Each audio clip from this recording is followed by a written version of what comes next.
vem o sol amanhã ilumina, desperta, faz luz, harmonia.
Exhibition, which is an exhibition of 150 books by 150 Maori writers, and it's just over there, so you can have a look at that in the lunch hour or during the day.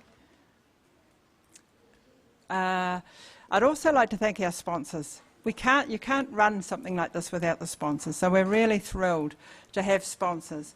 So I'd just like to acknowledge them.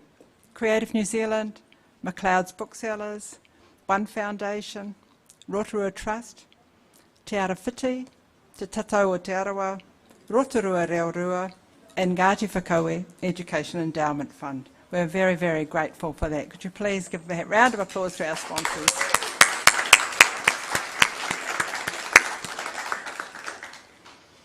Now, you might have been able to pick up the program for today.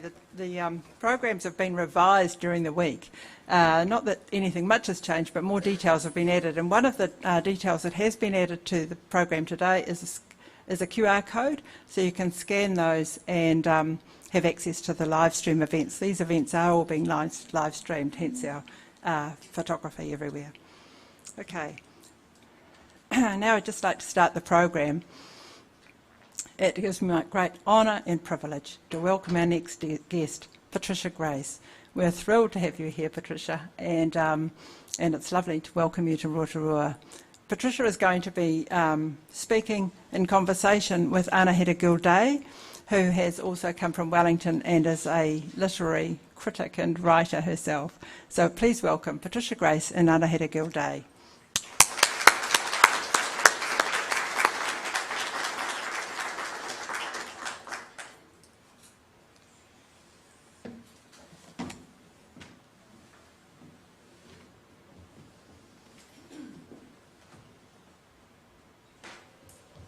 Tēnā rā tātou katoa, e mihi ana ki a koutou, e mihi ana ki te moina, e mihi ana ki ngā whenua, e mihi ana ki ngā waipuna o koutou hoki a tātou.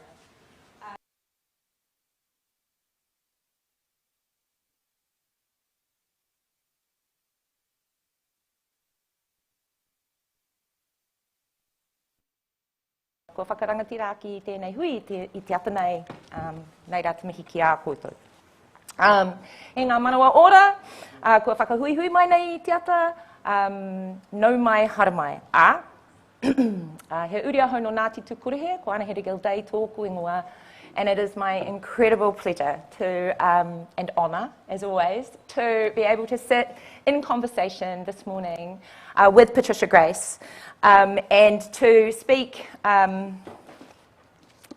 mostly, but not entirely, about this wonderful book, her autobiography that was published last year in 2021 from the Centre. But first of all, even though Patricia needs no introduction, she is a novelist, short story writer, teacher, mother, anti-racist, activist. She's from Ngāti Toa, Ngāti Raukawa, and Te Atiawa, the triad from down south. And mama to 7 children, and many, many moko, ne. She's the recipient of many, many awards, and you know, huge accolades, and I would just like to welcome her.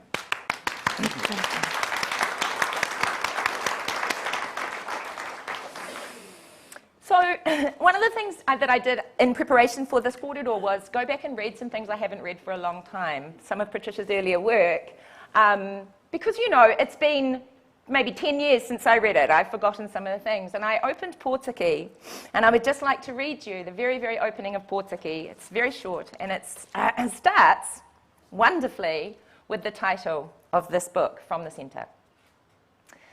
So it goes, from the centre, from the nothing, of not seen, of not heard, there comes a shifting, a stirring, and a creeping forward. There comes a standing, a springing to an outer circle.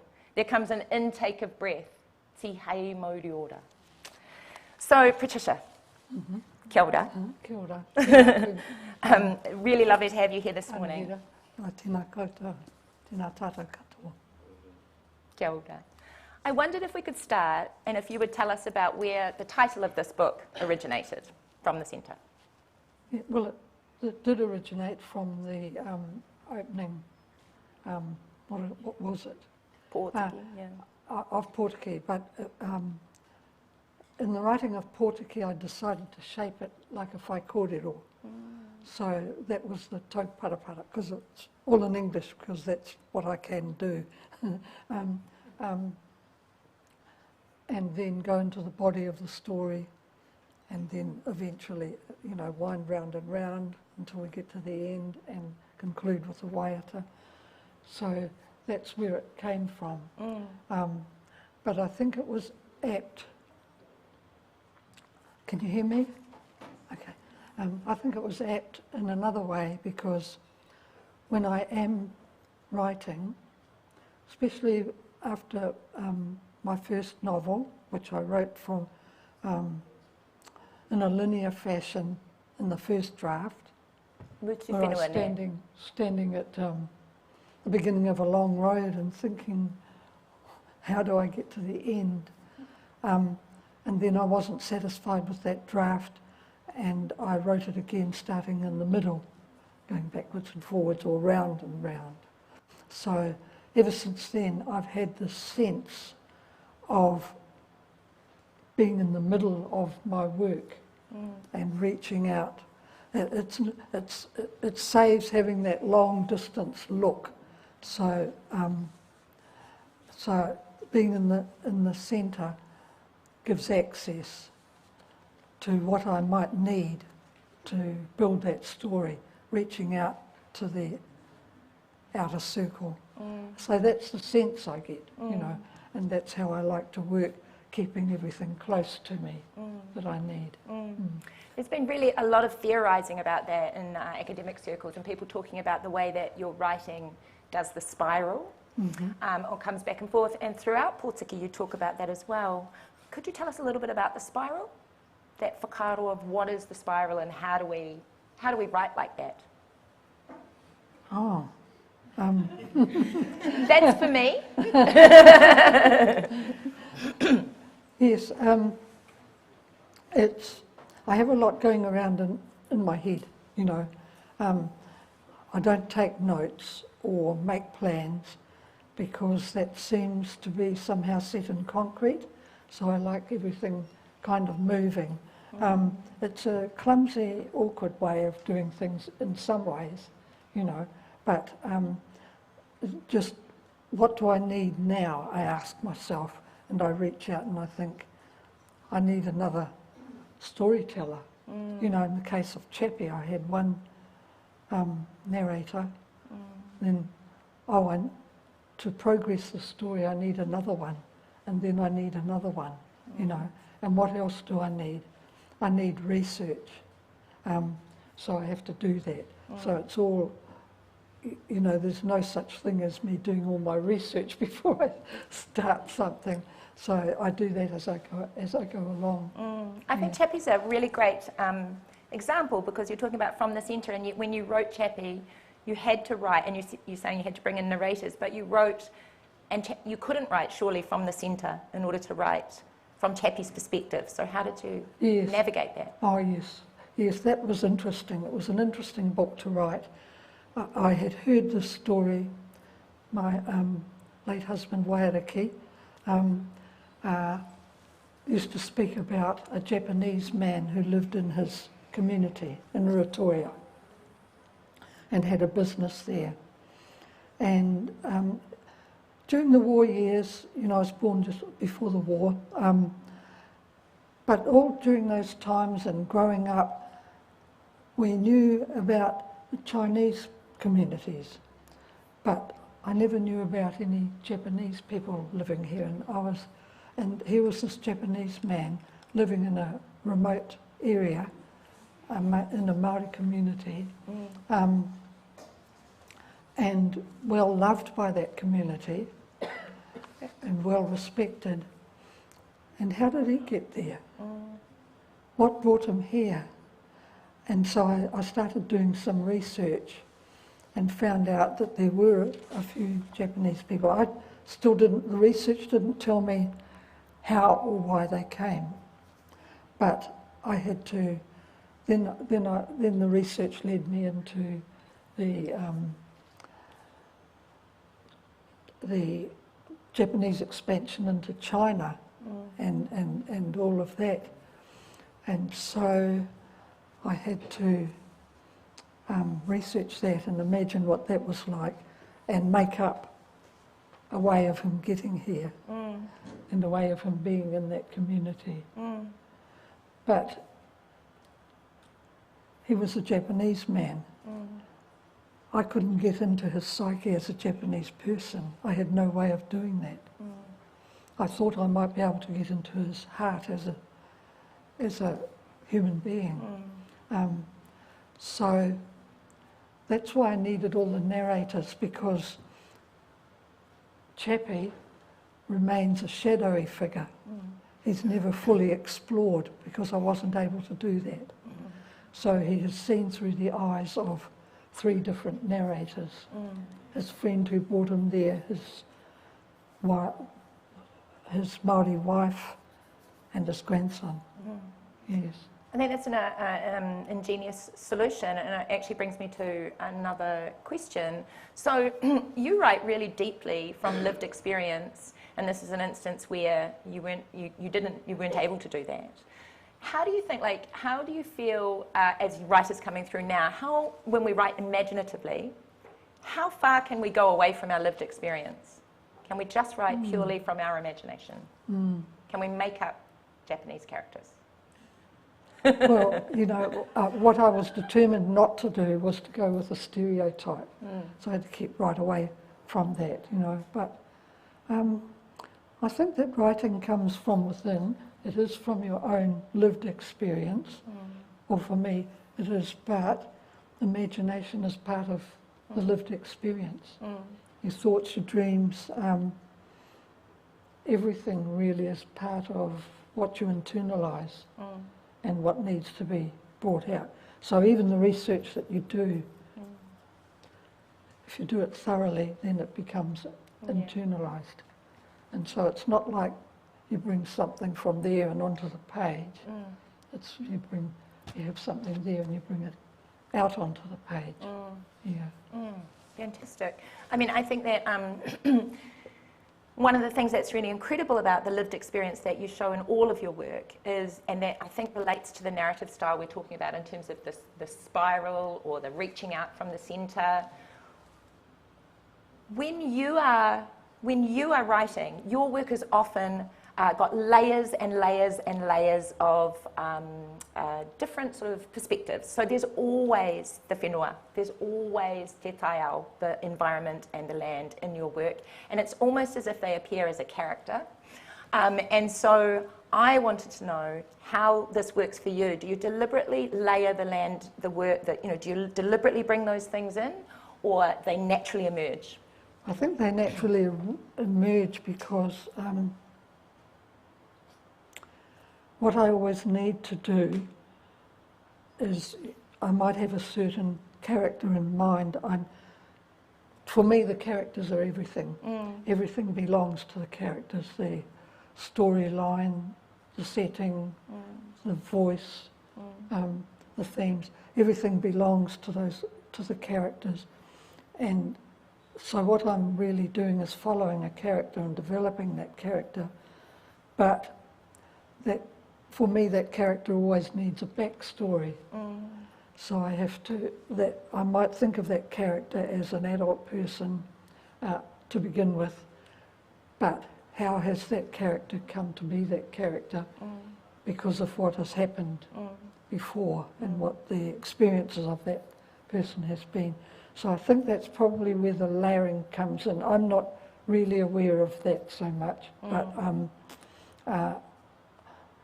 I think if you're wanting to develop that character right through, so that you come to know them, that's probably where depth comes in with the character. So drawing on all of those things, that character's community, that character's relationship with others. And I'm especially interested in intergenerational relationships. And that brings in the relationship with land, the tupuna, whoever's going to follow on, you know. So that brings in everything. It kind of simplifies it if you're just staying with character and everything that belongs to that character. Would you say land is character? I guess so. People say that. And I believe it, yes. Yeah. I think one of the most amazing things that your work manages to do for me, definitely for me, and I imagine for others, is that actually what it articulates or what it talks about is those relationships, you know, the relationships between everything, as opposed to just talking about a series of events. You know, it's really very obvious that there's a relational description going on between te taiao, the birds, the whenua, the intergenerational relationships, all of those kinds of things. And you have talked so much about wanting to depict ordinary lives, people's ordinary lives on the page as you experience them, and you've got this layering event. I wonder, you know, do you have storytellers in your history that have done this kind of layering of storytelling? Oh, well, you know, my parents were really good at sharing with us, but they were more like anecdotes and one-liners and being hilarious and gossip and all that sort of thing. But they did share with us kids. My in-laws were different. I'm thinking in particular of my sister-in-law, who was such a great storyteller. They all were, Joanne. But my sister-in-law, I mean, if you're sitting next to her, you'd be black and blue because she's telling a story and she's whacking into you. And she starts off with something and then she just wanders off there, there, and there, and there. And you think that she's completely forgotten where she started. Like I remember starting off, so some boys kicked a football over into my garden and I looked out the window and I saw them tiptoeing. She does all these actions. I saw them opening the gate and I saw them coming in again. And, you know, and that's where it started off. But the next thing, so after this long bit about the boy and the football, she says, but they left my gate open and I had to go and shut my gate. And when I was shutting my gate, I saw the next door neighbour put his head over the fence and said, oh, do you know that woman across the road? You know, and then there would be a story about the woman across the road and how useless her family were and, you know, how she had to go and peg out the woman's clothes, all of that. So we'd just go round and round and round and round, and I thought, what a great model, really, you know? Yes. And comes all the way back to making the point at the end. Yeah. It's a skill. One of the things that I've noticed as well, oh, I'm very loud suddenly, when I'm reading your work is, you know, it's often very filled with confrontational information, you know, stuff that's hard, land issues, all the political issues of our time, of times before us, but you don't tend to fall into the kind of tragedy storytelling method, you know, where everything becomes very traumatic and a really heightened situation, but you've got really huge events occurring. Is that deliberate? Well, it wasn't to be. I mean, the short answer is no. I want the long answer, the very long answer. The short answer is no, really. When I wrote Portuguese, and there were the land issues and the language issues and all sorts of things, what I was doing was what I've been doing right from the beginning, writing about ordinary people and their ordinary lives.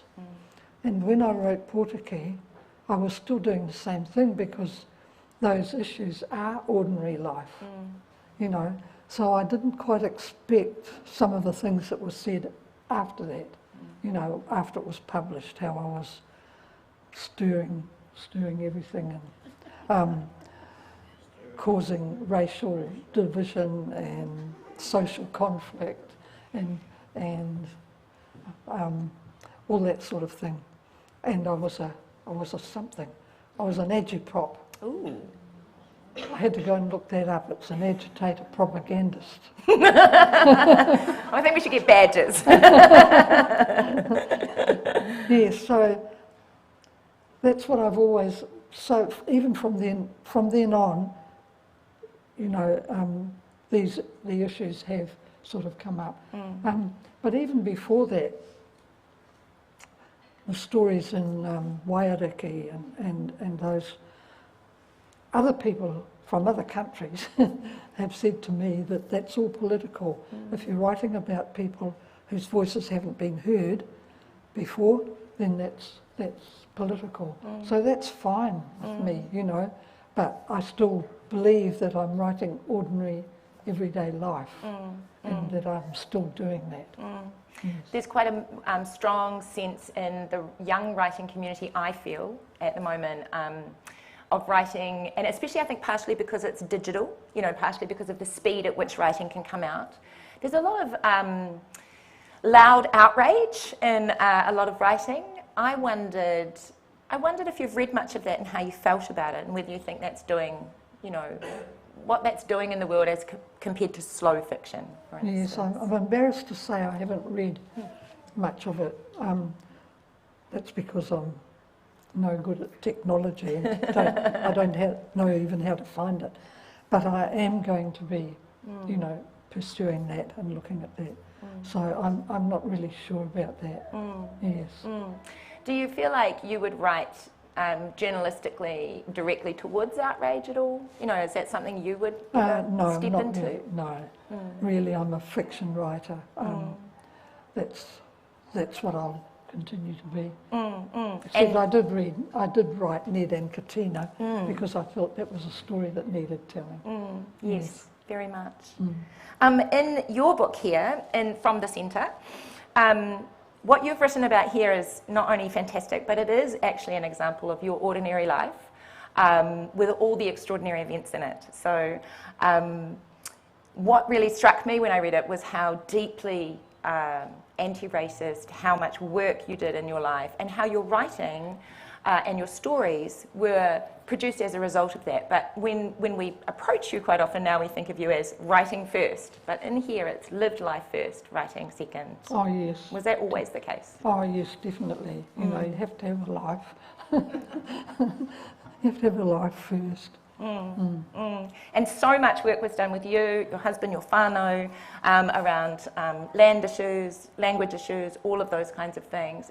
And you've said before that you had an amazing childhood, and a childhood across that land and other land, is that right? You know, and your Pākehā childhood and your Māori childhood together. Yes, two very strong families, you know, that when I look back, I'm so grateful to have had that.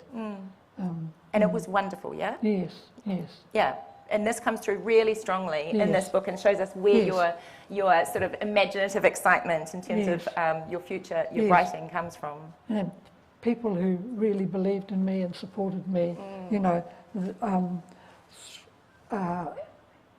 in both families, because sometimes the neighbourhood was, you know, not so easy.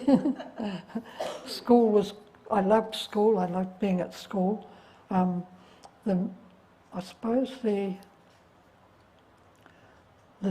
and you know, I feel as though I had a really good education, but one of the things that I noticed right throughout was the tendency for teachers to sink me down, you know, and that's something that plagued me really, that I had to keep proving my abilities, and it came to a head really when I was about 15, wanting to hold my place in class, but knowing that my sporting abilities were taken much more seriously than my academic abilities, and that got me down for a while until I got annoyed and thought, no, you know, I'm going to pass my school certificate. Yeah. Things like that. Yeah. And I think that's still happening. Our kids in schools are being sort of dumbed down by some teachers. I agree. I wondered if you'd talk to us a little bit about writing sadness. I know that's probably an odd question, but writing grief and sadness and difficult things. It's an area that a lot of people I know are writing about or writing into, and lots of your stories deal with difficult subject matters. How do you do that? How do you enter into really difficult subject matter? Sometimes I have to wait a long time before I find a way of writing about certain things. Like when the very traumatic experience when I had as a child of being attacked and having my head cut open by other children, and the name calling and that was probably the worst thing that happened to me physically. And it was I thought, how can I write about this without being self-pitying, you know, without being that sort of victim. So I had to wait many years before I was able to write that in such a way that I was able to think of how my mother felt. My father being away with the Māori battalion. She was I had a younger sibling. Me coming home covered in blood, you know, and she having to take me back to those children's mother and say, look what your daughters did to my daughter, and her not being, and us not being believed that they had done that. So it's just being able to see things a bit more objectively, and Pull back a bit. yes, pull right back, because I think even in that there's strength as well. When you write about things like that, does it have any? What does it do for you? Like, does it? Like, there's a lot of theory around about writing as having healing ability, or you know, what is the purpose of story? What is the purpose of writing? I wonder if you have whakaaro about that, thoughts about that. Yes, I think writing is therapeutic for me. I can forget about I think I'm very lucky to be a writer, you know, because you can forget about other things for a while you're doing that. You're fully concentrated. It's a bit like going fishing. You get in a boat and you go out fishing, and you know, it's all, everything else doesn't exist. Yeah, that's fantastic. I don't like fishing. No, I better learn to like fishing. Okay. Well, since we're with the fish and we're on the ocean, no, I was just talking about, again, I want to come back to this conversation about time, you know, about the slowness of things, the pulling back, the spiral, the way we have to take our time with things versus the speed. We were at Rangimata Tamua's kōrero last night, and he was talking about time in this amazing way, in that it's kind of judged between the whetsu, the stars, the environment, and the what? Moon. Yes, and the moon. And all of those elements are in your books routinely, you know, the te taiao, the thing, the moon and the stars, the moon a lot. When you think about writing in time, and we've talked about it not being linear, how does time work for you?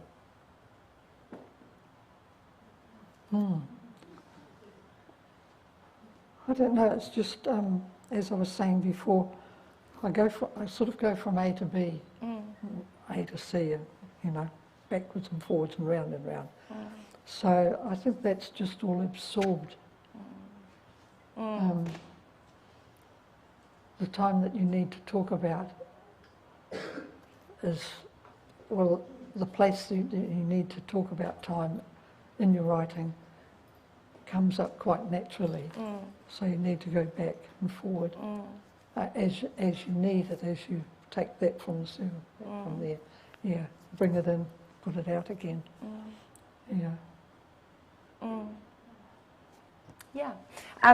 The notion of time for me is really interesting because you were talking about intergenerational conversation. You know, we're talking about that layer of time versus the layer of time that is the environment that's even slower. And when you write, your writing is lyrical, beautiful, poetic, and it requires a slow, a slow read, a slow, gentle read, I think. Which I feel like a lot of writing is doing less of nowadays, which is really interesting.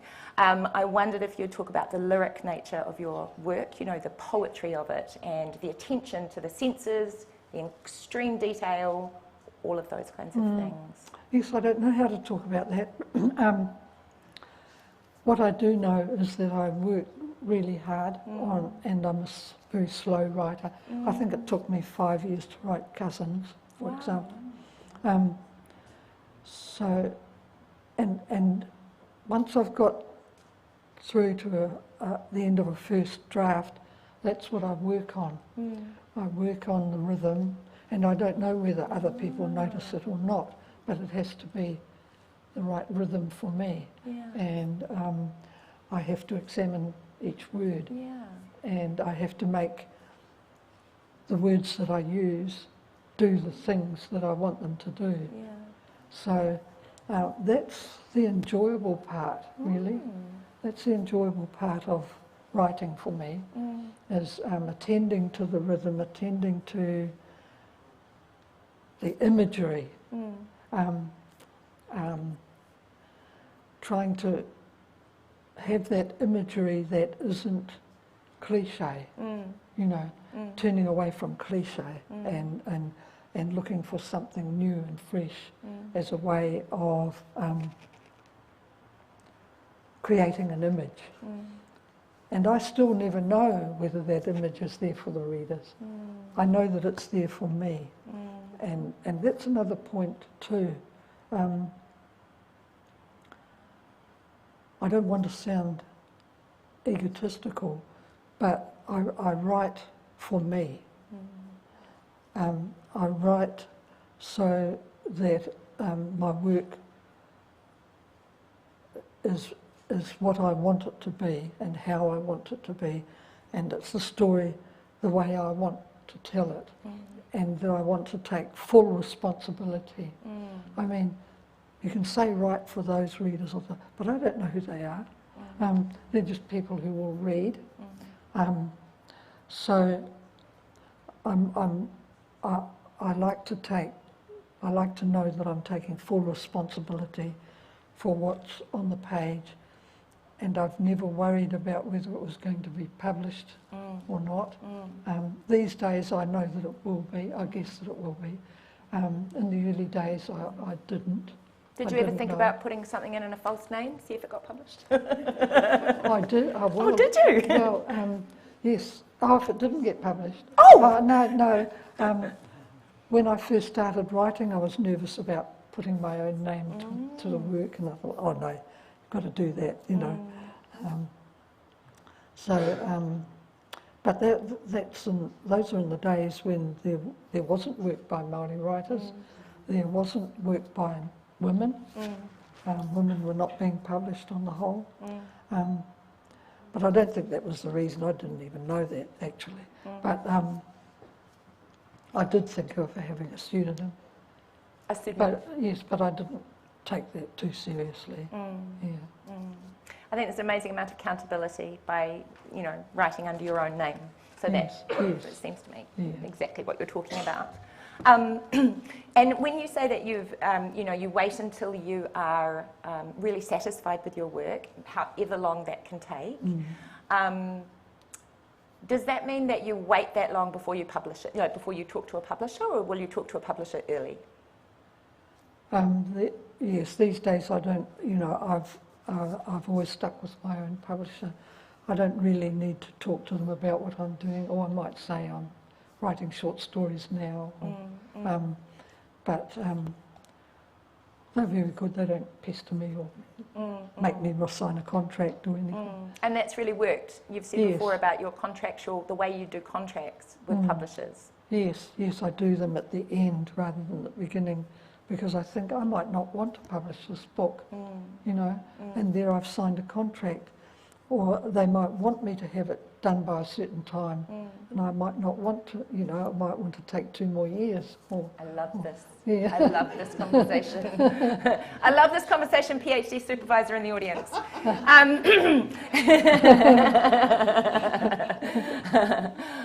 I wondered, have you ever written a book or written something that you then were really, really nervous about putting into the world? Really uncertain? No, I haven't really. I've put it out there. I've done my best. No matter What happens what will be, will be. And so have you ever written something that you didn't publish? Have you got unpublished works in the back? That nearly wasn't. Well, tell us why. I didn't quite know whether I was writing it to be published or whether I was writing it for my family. And it was quite, it was a much smaller book when I'd finished the first draft. I hung on to it for, my publishers knew I was doing it, but I hung on to it for more than a year, wondering what to do with it. Finally sent it off to the publishers, and then my publisher, Harriet Allen, who was a wonderful editor, said, "Oh yes, but what about when you went to such and you presented this paper?" And she comes up with all this stuff that and what about, you've mentioned a letter, have you got those letters? And so it wouldn't have been half the book that it is now, I don't think, without my publisher. So I'm grateful to them for that, yes. And I think that's, you talk in here as well about the very beginning, Phoebe Meikle. Yes. And the relationships you've had with them, and maybe you would tell us about how she was involved in your beginnings. Yes, I belonged to I think it was a Penn Women's Club in Auckland. I was way out in the sticks doing our teaching gig, and I joined the Penn Women's Club in Auckland as a country member. And what was good about joining that was that they had competitions every month for stories and so forth. And so I started entering those.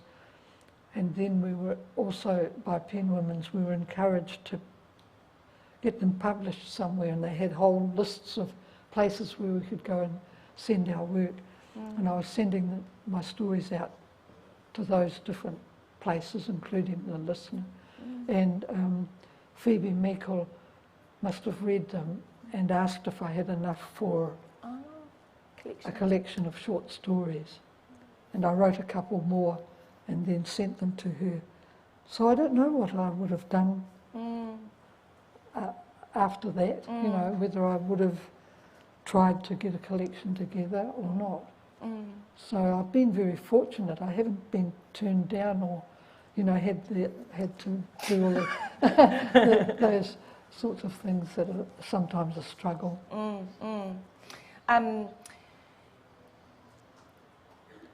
I wonder, I was thinking about all the different I wonder who edits your work? Who's your editor? Do you have a specific editor? Do you have specific editors for Penguin? And the reason I ask is because there's a lot of people asking at the moment for more Māori editors. Oh, okay. Have you had Māori editors? Only my husband. Oh, great. No. Harriet Allen is my editor. And I imagine that your work is so complete by the time it goes to them, there's not a lot of red pen. Oh, I'm not very good on paragraphing, and there are different things, you know, but but the te reo content, tikanga content, I will always run that past somebody, Oh, you know, yes. yeah. Someone Because I know that won't be, you know, they haven't got the infrastructure for that in my publishing house. I wonder how your family received it. We're going to open the floor for questions in a minute, so if you've got questions, please be ready. But how did your family enjoy this book? Have they? I don't Oh, they know. haven't told you. I don't know. Family. Oh yeah, I remember Joanne, my daughter's here. She was saying, I think it was in manuscript form, was it? Yes. And she said, oh, Mum, I felt really sorry for you. Did you? Some of the things that happened. Oh, yeah. yes. But also it recalled sometimes for them when their life in the rural areas, you know, in the rural schools and the country schools. I think it was quite nostalgic for them to be reading that, yeah. And my eldest son, he was able to help me with some of his memories too. What was the name of that place where we were, you know, he's quite good at that sort of thing. Yes. Kia ora. So I wonder, do we have any, there's a microphone over there, and if you have a question, could you please just raise your hand, and our lovely assistant with the microphone will come towards you.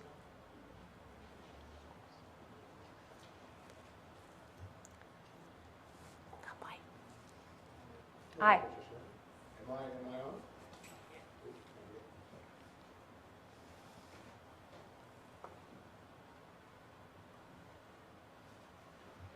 How's that? No. I'll use Oh, my, yes. there we go. Kia ora, Patricia, ko Simon Day Takuingoa. You actually changed the direction of my life when I studied your work as a student at the University of Otago. As a law student, I've ended up as a journalist, but also as a Māori, which was really, really powerful. But you today have made writing sound beautiful and fun and enjoyable, where I find it really hard and frustrating.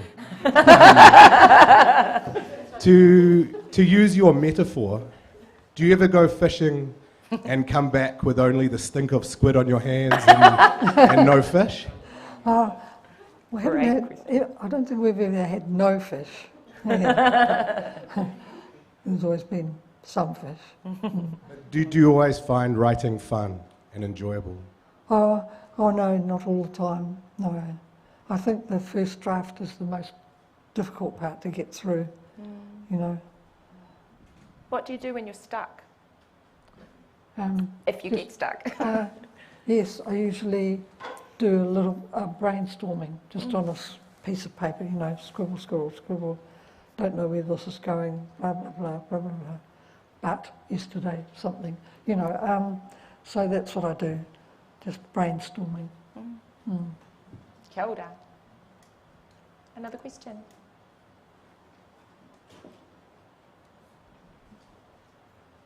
Kia ora, Patricia. So I've shared your stories as a teacher over the years, and just there's so many beautiful stories like beans, and you know, some joyful, some serious, like the hills. Do you find that your stories are like your children? You know, they come back into your mind because you've got so many of them. That's my question. Sorry, could you just say the last part again? Oh, just, you know, your children, they cycle through your mind as you're going through your day. Does that happen with your stories? You know, you have so many and they're so amazing in the imagery. Does that still return to you as you live your life? Do your stories return to you? Yes, I guess I know what you're saying, but there are still more children in my life. You know, I have a lot of children in my life, so it can be a matter of thinking back to something, like the story Beans that you were talking about was based on it was set in Pukekohe, I think, where all the market gardens are and so forth, and our sons biking off to rugby and all that sort of thing. But that story might have come later on, after we'd already left that place. And the one, Butterflies, was based on an excursion we went on, I think it was with the Education Department, visiting a marae area and the little granddaughter there. So she would have been the trigger for that story. So different children can be triggers for different stories. But it can still happen now, you know. It doesn't have to be, I don't have to be thinking back for that. Kia ora. He pātai anō? Ai, kia ora. Tēnā koe whaia. Nei heuri no ngā tukimata o ka hununu e mihi atu ana ki a koe. Ko Trinity tōku ingoa. We've had some kōrero over the phone. I just wanted to ask a pātai. You were saying that you wrote for yourself, which I love because writing is so healing when you're writing your own story into existence, especially in lieu of not seeing it represented in other spaces. I wanted to know if, because I was finding it with my own work, of what I needed my works to be healing for me, that sometimes that was different from what my community needed my stories to be. And when I started writing my manuscript and I finished it, it had 444 poems. But that's too long. No one's going to read 444 poems. And so there was the process of cutting down, but what we established for my mahi was that I needed to publish one copy.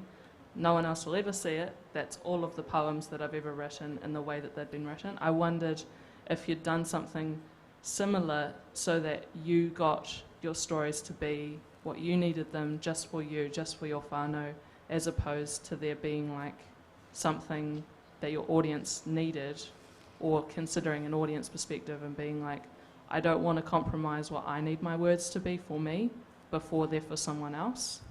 If that makes sense as a pātai. Yeah.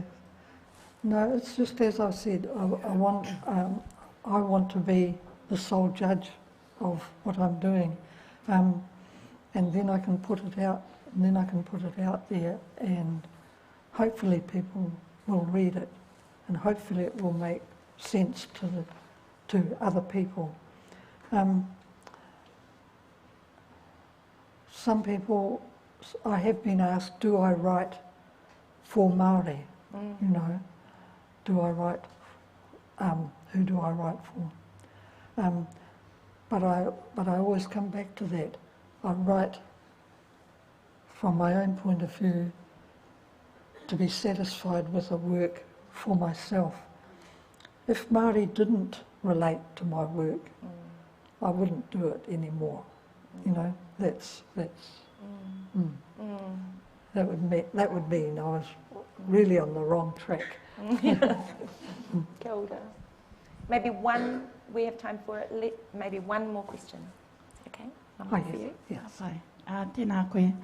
Te whaia, ko Amkura Pānoho tōku ingoa, ki te taha ki tāku māma ko Tiatiawa Taranaki i ngā ruahine, ki te taha ki tāku pāpua ko Ngāti Kahununu Rangitāne, Ngāi Tahu. He mihi atu ki a koe. Many of us as Māori whānau, we grow up with a lot of our oral histories of our tupuna. And I wanted to ask the question in terms of fiction writing.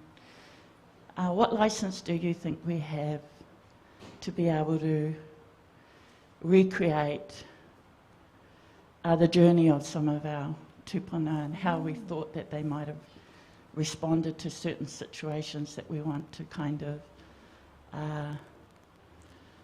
describe as part of the story that we're creating, of which they might not necessarily be the main character, but I enjoyed your kōrero about building characters in their own right. What process do you think we should take into consideration when we're thinking about those things as part of our storytelling? and how we can... I think there was a question asked last night about how we go between what is fictional and what, the boundary line around that. So I'd like your advice on that, please. Thank you. Kia ora. Yes, I've just completed a collection of short stories, and all through my collections there are stories about mereana. And I've got some new ones in the new thing, and they're based on my childhood amongst my father's community mainly, but a couple of these new ones all are, and they're very closely aligned to my life with my cousins, my aunties and uncles and so forth. So I suppose you're asking about, do we restrict ourselves in what we can write about? I try not to do that, but I would do that. I do that. It's not my job to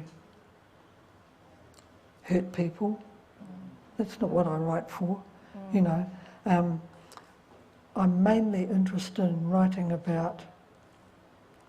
I haven't avoided some difficult stories, but mostly I want to write about functional whānau, functional marae, because there's plenty. Yeah. There's plenty of writing about dysfunction and broken families. I haven't avoided that altogether, but I want to celebrate us, So that's what I and talk about what I was saying about the about our ordinary lives, not our dysfunctional lives so much.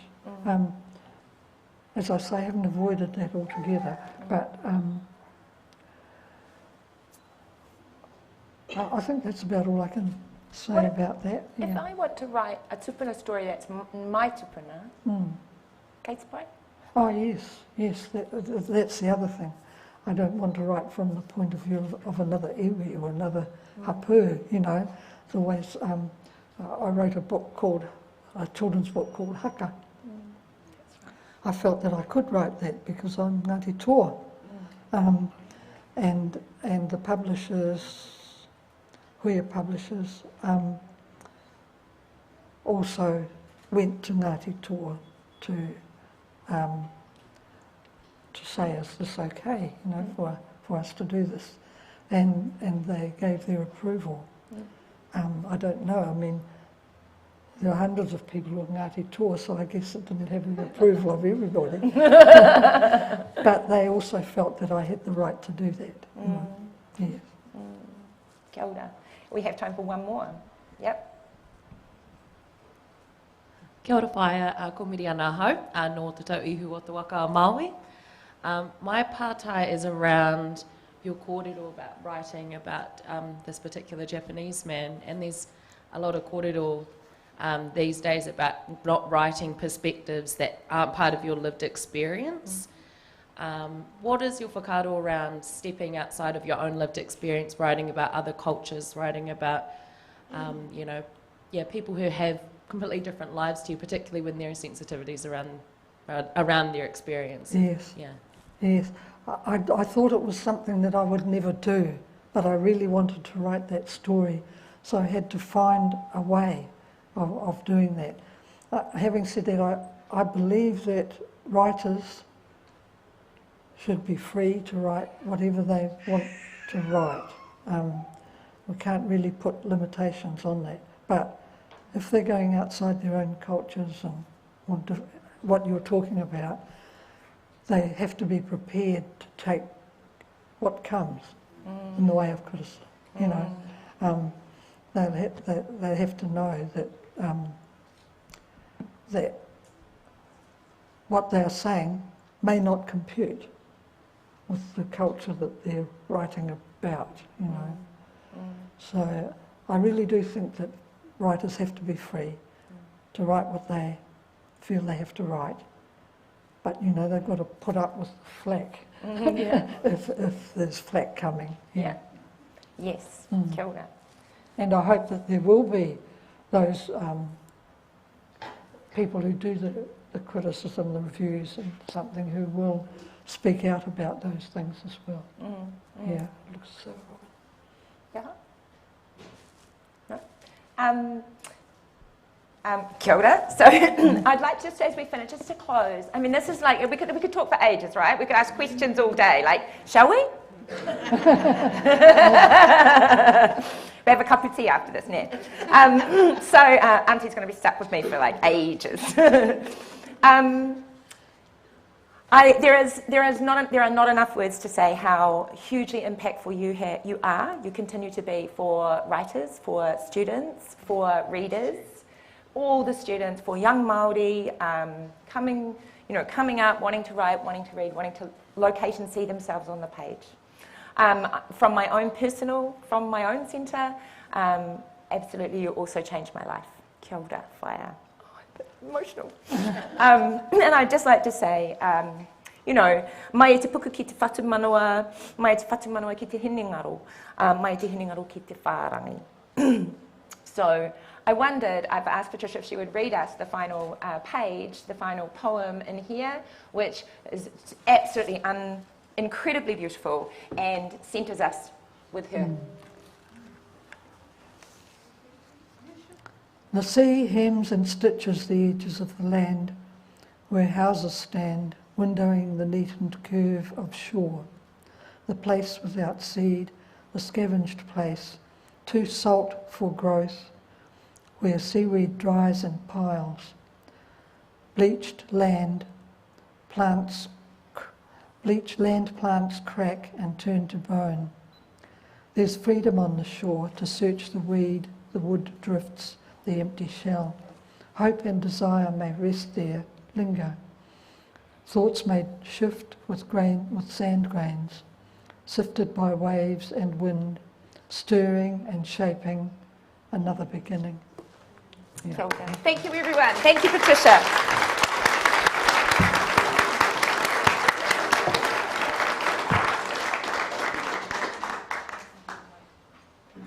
It's one of New Zealand's best writers, and we're very privileged to have her here. Thank you, Patricia. And thank you, Anahera, for your thoughtful and insightful questions. Yeah. Kia ora. Kia ora. Thank you both. Ngā mihi.